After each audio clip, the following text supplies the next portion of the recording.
Hello mes stars, j'espère que vous allez bien. Moi je vais très bien comme d'habitude. Vous connaissez déjà votre goût. Aujourd'hui on se retrouve pour une nouvelle vidéo qui va être une story time. La story time, c'est le jour où une connaissance a voulu me caser avec son mec pour que je les satisfasse. Harcèlement, clairement harcèlement, manipulation. En fait il y a eu plein d'affaires, il y a eu plein de rebondissements, mais je vais pas rentrer dans les détails sinon ça va faire 2 heures. Du coup, on va faire en bref. Et j'espère qu'elle va vous plaire. Anyway, je ne serai pas maquillée. Je vais me maquiller sur cette vidéo. Du coup, je vous souhaite bon visionnage. Prenez à boire, prenez à manger, posez-vous bien, je sais pas. C'est quand même assise. Et bon visionnage. Voilà.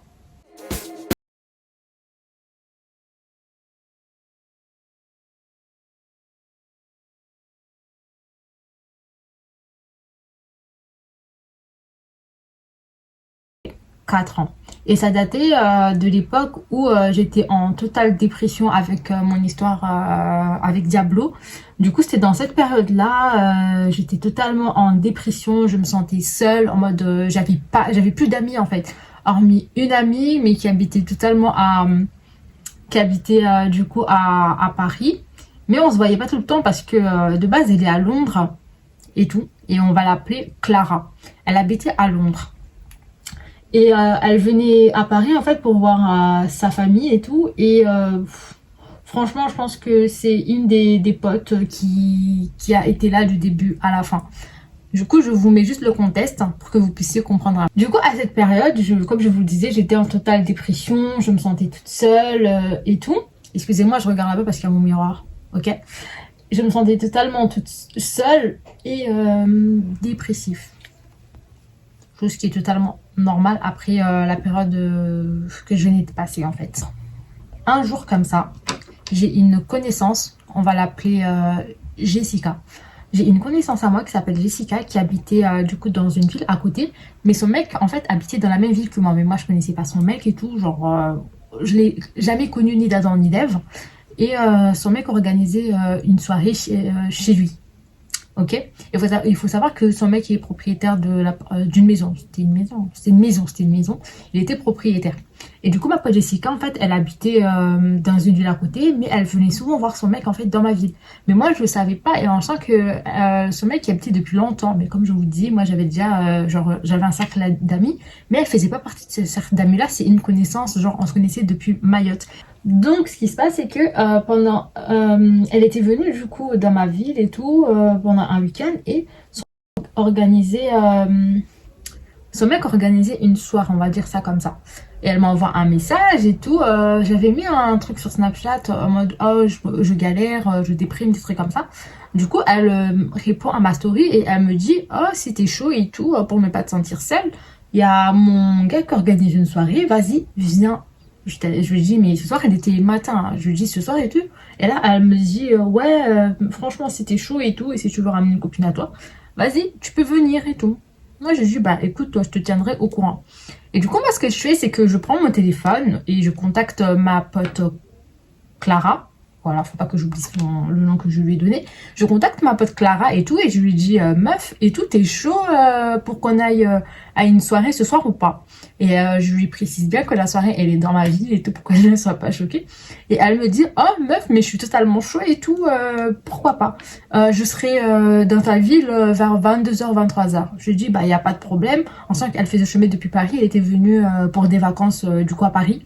Et elle me dit, vas-y, y a pas de problème, je serai chez toi, enfin dans ta ville, dans à peu près 22h, 23h. Je lui dis, mais ok, y a pas de problème. Après, elle arrive et tout, et on se prépare et on va à la soirée.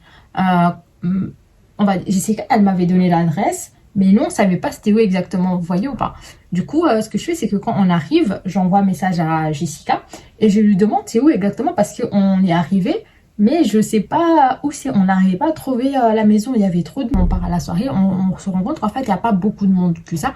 On était à peu près 10-11 personnes. C'est-à-dire qu'il y avait les collègues de son mec. Et après il y avait moi, ma pote et genre les autres personnes qui étaient là en fait.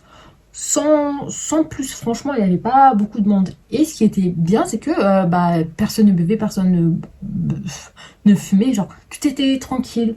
Bah, nous, on s'est dit, ah, ok, bah, c'est une soirée comme ça, ouais, vas-y, pourquoi pas. Voilà, il n'y avait pas de musique à fond, rien du tout, c'était vraiment un truc simple, genre des soirées chill, genre, en fait, des soirées chill, en mode tranquille, jeux de société, des trucs comme ça, il n'y a rien de chelou et tout. La soirée se passe, tout se passe bien, il n'y a pas d'embrouille, il n'y a pas d'histoire bizarre, tout se passe bien, enfin, c'est ce qu'on croyait, quoi. Et en fait, retenez que moi, de base, je connaissais pas le mec de ma pote. Et comme je le dis, c'était pas une pote, c'était une connaissance. Du coup, je connaissais pas c'était qui son mec. Il y avait 4 mecs et tout. Et il y avait que des nanas après. Je connaissais pas c'était qui son mec. Et franchement, il y avait il y avait pas de signe, en fait, pour me faire comprendre qui était son mec. Donc, franchement, on était là, mais sans pour autant se poser des questions. Par espace, arrive à un certain moment. On se pose tous et tout, on commence à faire connaissance, des trucs comme ça. Et en étant assise, il y a un mec qui est en face de moi. Ma pote, elle est à côté de moi. Du coup, il y a Clara à côté de moi. Il y a un mec en face de nous qui faisait que me regarder. En mode, vous voyez, quand on vous regarde, mais d'un regard persistant, en mode, je te vois, tu me plais, avec des clins d'œil, des sourires et tout, en mode... genre des petits regards hein, avec des clins d'œil. Et quand je faisais le mec qui souriait en mode... Je sais pas si vous arrivez à voir ce genre de truc. Bah, le mec faisait des trucs comme ça. Et moi, ma pote, vu qu'on est des tarés, on rigolait comme des grosses mongoles. Oui, on rigolait comme des grosses mongoles. Ça nous ressemble. On est comme ça à rigoler pour rien. Sans que le mec, déjà, il était pas beau, il était moche. Je suis désolée, mais c'est un fait. Il était pas beau, il était archi grave moche et tout. Du coup, nous, on était là, mais qu'est-ce qu'il nous fait, quoi, tu vois. Et après ça, il y a, il y a un des mecs qui vient me voir et qui me dit je sens qu'on va te demander ton snap et tout, et tout. On est là en mode, comment ça, on va me demander mon snap? Genre, il se passe quoi? Qui va me demander mon snap? Genre, je comprends pas. Et là, il y a les autres gars qui disent, mais bah, le mec qui va te demander ton snap, ça c'est sûr et certain, il guette comment il te regarde et tout. Et encore une fois, non, on savait pas que c'était le mec, du coup, de ma pote. Du coup, on rigole tous et tout, et voilà. Et là, il y a une meuf qui est à côté de moi, et qui dit, mais le mec, il est bizarre. Il te regarde comme ça, alors qu'il y a sa copine à côté et tout. Il est trop chelou. Et nous, on est là en mode, ok, du coup, c'est le mec à Jessica, genre. Et là, tout me dit, mais oui, c'est le mec à Jessica. Et moi, je suis là, mais pourquoi vous me le dites pas que c'est le mec à Jessica? Le mec, il est en train de me lancer des regards et tout. Et genre, devant Jessica. Et c'est sûr, la meuf, elle doit se dire, mais elle est bizarre, celle-là. Et tout. Donc là, ça commence à partir quand même assez dans la gênance, on va dire ça comme ça. Et je commence à faire comprendre à ma pote que je commence à être gênée parce que le mec, il était vraiment très, très persistant. Les heures passent, on commence franchement, on commence vraiment à fatiguer et tout. Il était déjà 2h du matin. Franchement, on est parti à la soirée à minuit, il était 2h du matin. On en avait déjà marre en fait. Genre, il n'y avait rien de spécifique, on faisait que parler. Et ma pote, c'est une personne qui a besoin genre de faire des trucs. Et elle s'ennuie quand même un peu. Du coup, on dit comme quoi, s'il n'y a vraiment rien d'autre à faire, on va commencer à rentrer chez nous. Parce que franchement, il n'y a rien de spécifique. Et on n'a pas trop envie de rester chez les gens jusqu'à très très tard. Et là, il y a le mec, en fait, qui vient, qui dit pourquoi vous voulez partir? Rester un peu encore, genre, ne vous inquiétez pas, il y a là des choses à faire. Si vous voulez, on peut faire des actions, des trucs comme ça. Et nous, on a dit quel genre d'action? Et le mec, il dit des actions, genre, ne vous inquiétez pas, restez. Et là, vous allez voir. Et le mode, bon, curieuse comme on est, on a dit, bah, vas-y, ok, on va rester un peu et tout.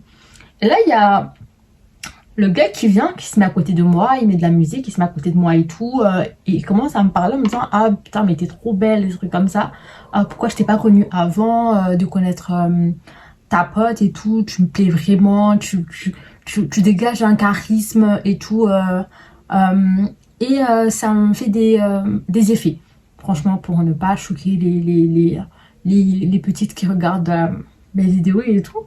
Et là, il me dit, ouais, tu me fais des effets, des trucs comme ça, vas-y, viens, on va monter dans la chambre, viens, on va parler des trucs comme ça. Et là, moi, je commence à archi grave être gênée encore plus déjà que c'est ta copine qui m'a invitée. Je sais même pas c'est quel genre de relation que vous avez parce qu'elle ne réagit même pas à travers ce que tu fais. Elle est là en mode, elle voit, mais elle ne dit rien et tout. Et là, moi, je refuse et tout. Et là, il y a ma pote qui commence à s'exciter un peu et qui lui dit, eh, écoute-moi très bien, lâche ma pote et tout, genre, viens pas lui parler en sachant qu'il y a ta copine et tout. Tu sais, tu veux la ramener dans ta chambre, aller faire quoi dans ta chambre?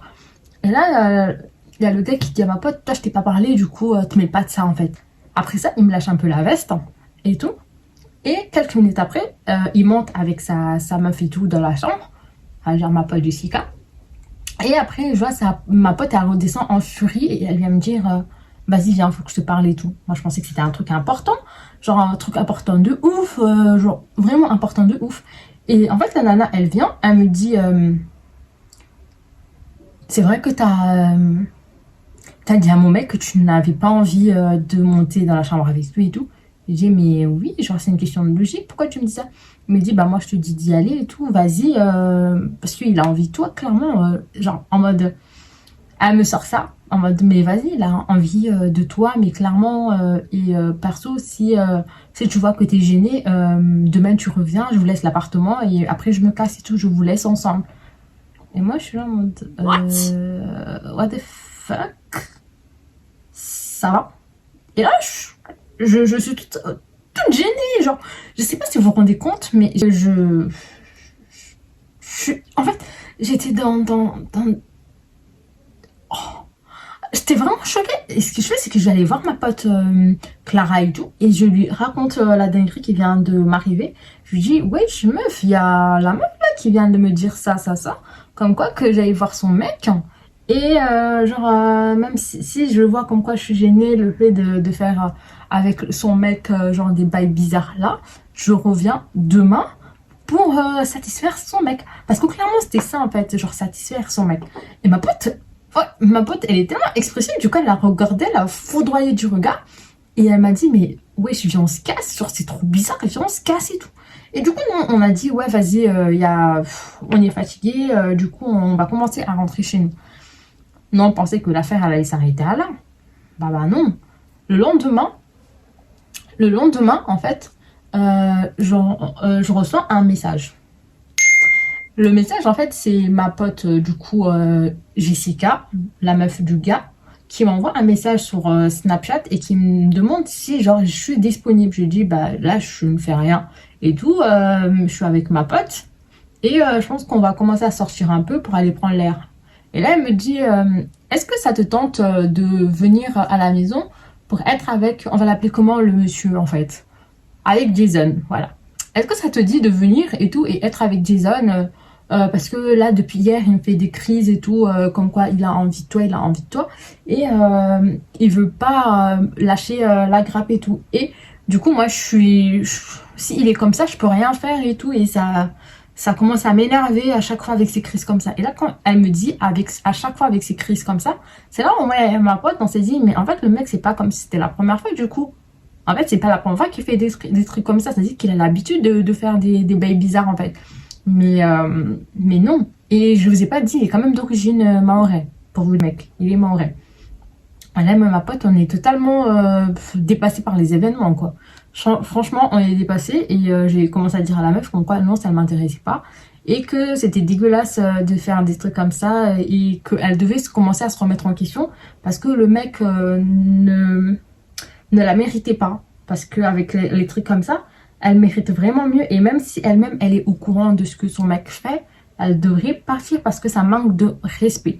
Et là, elle me dit non, mais de toute façon, c'est juste des plans qu'il a comme ça, c'est jamais rien de sérieux. Du coup, je m'en fous des trucs comme ça, franchement, je m'en fous. Je sais même pas si je peux compter en jours ou en heures, je me rappelle plus exactement. Je reçois un message sur Messenger. Il faut savoir que moi, j'ai Messenger, certainement, mais c'est que pour parler avec mes parents. Genre, moi, j'ai Messenger, mais pour parler avec mes parents. Léon, moi. Je reçois un message, par la curiosité, je me dis, mais c'est qui m'envoie un message avec, sur Messenger? C'est trop bizarre. Et là, je guette, je regarde la photo, je vois c'est le mec à ma pote, du coup, Jessica, qui m'a retrouvé sur Messenger et qui commence à m'envoyer des messages. Et vu que ma pote, elle était là pendant une semaine et tout, on a commencé à lui envoyer, enfin, à lui répondre, du coup, à ses messages, franchement, pour nous, c'était drôle, quoi. C'était archi grave drôle. Et le mec, il commence à me dire, oui, moi, j'ai vraiment envie de toi depuis la dernière fois que tu m'as tapé dans l'œil. Viens me voir, franchement, tu es une meuf tellement... t'es une meuf... je sais même pas comment il m'avait décrit... en gros, il faisait comprendre qu'en fait, j'étais quelqu'un de bien et que je l'avais tapé dans l'œil et qu'il il était attiré par moi et que depuis, il n'arrivait plus à arrêter de penser à moi. Depuis la dernière fois, il n'arrivait plus à passer une journée sans pour autant penser à moi. Du coup, il a commencé à dire à sa copine. Du coup, je disais quand même de m'envoyer des messages parce que franchement, il n'était pas bien. En mode, je l'ai envoûté, quoi. Et tout, en mode, mais t'es malade, genre, on va commencer à te faire soigner, des trucs comme ça. Non, non, non, non, non. Et on le prend pas au sérieux. Le mec, il commence à me faire comprendre que si je commence à ne pas le prendre au sérieux, il va commencer à me mettre dans la merde et à divulguer des informations compromettantes à mon égard. Du coup, moi, je suis là en mode, je sais pas ce que t'as sur moi, mais t'as rien contre moi, toi et ta copine, je sais pas ce que vous me voulez. Et là, quelques heures après, je reçois du coup un message de la nana qui fait un capture d'écran comme quoi son mec parlait avec moi sur Tinder, des trucs comme ça. Je dis, mais moi, j'ai pas Tinder. Du coup, je sais pas c'est quoi votre délire, mais ce n'est pas moi. Là, je commence à comprendre qu'en fait, du coup, il y a eu usurpation. Comme ça. Et là, je reçois un message du mec sur Messenger qui me dit, écoute, si tu viens pas me voir, je commence à divulguer les messages que tu m'as parlé sur Tinder et tout, sur les réseaux sociaux et je t'affiche. Je dis, mais tu m'affiches de quoi? Elle me dit, mais j'ai des nudes et tout te concernant, du coup, si tu viens pas, je t'affiche. Je dis, mais t'as aucun nude de ma part. T'as aucun nude venant de moi. Je suis désolée. Et même, genre, si t'en avais, je m'en foutrais totalement. Genre, moi, j'en ai rien à cirer. Là, j'étais dans un mood en mode, mais même si t'en avais, je m'en foutrais, quoi, clairement. Et après, il me fait, mais si tu viens pas, tu vas voir, nanani, je vais vraiment t'afficher, des trucs comme ça. Ouais, ma pote, on s'en foutait. Et je savais qu'il y avait aucune nude de moi qui traînait quelque part. Du coup, j'en avais tellement rien à cirer. Clairement, mais clairement, mais clairement. Quand on sait qu'on n'est pas capable de faire des dingueries comme ça. Mais comment on est sereine, genre, on n'a plus rien à craindre. Vu qu'on fait rien, vous êtes tellement tranquille, on peut vous menacer de tout n'importe quoi, vous êtes tranquille. Et là, je vois le mec, il m'envoie quand même il m'envoie une photo d'une nana. J'en rigole parce que c'est drôle. Il m'envoie la photo d'une nana et la nana, on voit pas le visage, mais on voit juste le corps. On voit la photo d'une meuf qui faisait des nudes et tout. Et il me dit, voilà, ça c'est toi. Si tu viens pas, je t'affiche avec ces nudes-là et je dis que c'est toi et tout qui a envoyé des nudes. Vous voyez la meuf en mode, la meuf zen. Comme moi, qui n'a rien à craindre. Je n'avais rien à craindre. Je commence à lui dire, mais vas-y, fais ce que tu veux avec ces nudes. Après ça, j'ai commencé moi-même à faire mes enquêtes concernant la petite. Et tout, parce que c'était une jeune fille, je la connaissais en fait déjà, et je me suis dit, mais c'est quand même bizarre, genre qu'elle soit là. Est-ce que, ma vraie question était, est-ce que ses parents savent qu'elle fréquentait ce mec-là et qu'elle venait en week-end? Et en fait, ce qui se passe, c'est que je commence à envoyer un message à la fille, et elle a menacé, je lui dis, je sais pas à quoi vous jouez toi et ton vieux mec-là. Mais si vous continuez comme ça, j'appelle ta mère et je lui mets au courant pourquoi tu fréquentes tel mec et que tu es chez lui tout le temps et que tu fais des bails bizarres avec lui. La meuf, elle prend genre mes menaces à la légère. Ma pote, elle commence à perdre patience. Genre, Clara, elle commence à perdre patience. Ça commençait à aller vraiment loin. Je vais vous épargner les détails. Ça commençait à aller vraiment loin. Le mec, il me menaçait de divulguer genre des nudes qui n'étaient même pas les miennes. Je sais même pas de sortir ses photos. Et vu que moi, je cédais pas en fait pour aller le voir, la meuf, elle m'harcelait. Viens voir mon mec, caca. En mode comme si fallait que je fasse la PUTU en fait pour aller soulager son mec, tellement il avait des envies genre chelou. Et franchement, ma pote, elle commence vraiment à perdre patience et elle se dit, écoute, ce qu'on va faire, on va débarquer chez le mec et tout, et on va y aller tout de suite. Et du coup, nous, ce qu'on fait, c'est qu'on débarque chez le mec, et là, on sonne. Ah. En ce moment, le mec, il nous ouvre. Parce que oui, bien sûr, il est ouvert parce qu'on a dit, j'ai dit c'est sur Azadisou. Du coup, il a ouvert en mode tout va bien, vous voyez. Et Elle commence à me dire, ah, finalement, c'est venu, finalement, ça a marché. Du coup, je vais voir ce que je veux, quoi. Et là, ma pote, elle rentre avec moi. Elle a dit, mais tu fais quoi là et tout? Elle dit, ma pote, toi, tu fais quoi là et tout? Ma pote, elle a dit, écoute, on va régler les choses là tout de suite et maintenant. Parce que ce que vous faites là, ça commence à m'énerver et je vais pas partir de cette ville tant que ça ne sera pas bouclé. Et s'il faut vraiment que je vienne à vous taper, toi et ta meuf, je vais vous taper et tout, genre j'en ai rien à cirer. Et quand je vous dis, ma pote, elle a tellement son chaud, et bien sûr qu'elle les a tapés. Parce que c'est parti tellement loin et la nana, ma pote l'avait mis KO. J'en rigole, mais pour le coup, c'était pas drôle. Et du coup, ma pote, elle commence vraiment, comme je dis, elle a commencé à perdre patience. Et au fur et à mesure, elle dit au mec, si tu veux pas qu'on ait porté plainte, commence à supprimer tous les faux comptes que vous avez créés sur Sherazade et tout. Et commencer à l'oublier, quoi. Et le mec, il a dit ok. Et après ça, bah, j'ai plus jamais entendu parler de la fille en question ni du mec. Jusqu'à ce que, il y a pas longtemps, je vois sa tête dans mon snap. Et tout, et j'envoie j'envoie son snap à ma pote il y a de cela quelques jours. J'envoie du coup sa tête à ma pote et tout, et ma pote elle rigole avec moi, on a trouvé tellement ça drôle et tout. Et après c'est là ma pote elle m'a dit, mais en vrai de vrai ça mérite une story time, pourquoi tu racontes pas cette histoire, même si elle n'est pas si pigmentée que ça, mais tu peux quand même le raconter comme ça pour faire quand même voilà, de la prévention envers certaines personnes. Peut-être. Depuis, j'ai jamais pu entendre parler d'eux. Le mec, je l'ai jamais entendu. De toute façon, j'habite plus dans la ville concernée. J'ai déménagé depuis. Mais voilà, quoi, franchement. Petite expérience. Déjà que j'étais en dépression. Ils ont un peu, on va dire, ils ont quand même un peu pigmenté ma vie pendant ces quelques jours, même si ça commençait vraiment à me saouler et tout. Voilà. Bon, mes go, c'est la fin de cette story time. J'espère qu'elle vous aura plu et que vous avez kiffé vous maquiller avec moi. Même si je sais pas me maquiller, je suis une grosse débutante. Ok. Mais mon teint, il est quand même parfait. Voilà, c'est le plus important. Ceci étant dit, c'est la fin de cette vidéo. Je vous souhaite de passer une très très bonne journée, soirée. Je sais pas à quelle heure vous allez regarder cette vidéo et je sais pas à quel moment je vais la sortir d'ailleurs. Peut-être dimanche, peut-être samedi, je sais pas en fait. Du coup, je vous fais des gros bisous. Et n'oubliez pas de vous abonner, de liker et de commenter pour me soutenir. Et je vous fais des gros bisous et on se dit à la prochaine pour une nouvelle vidéo.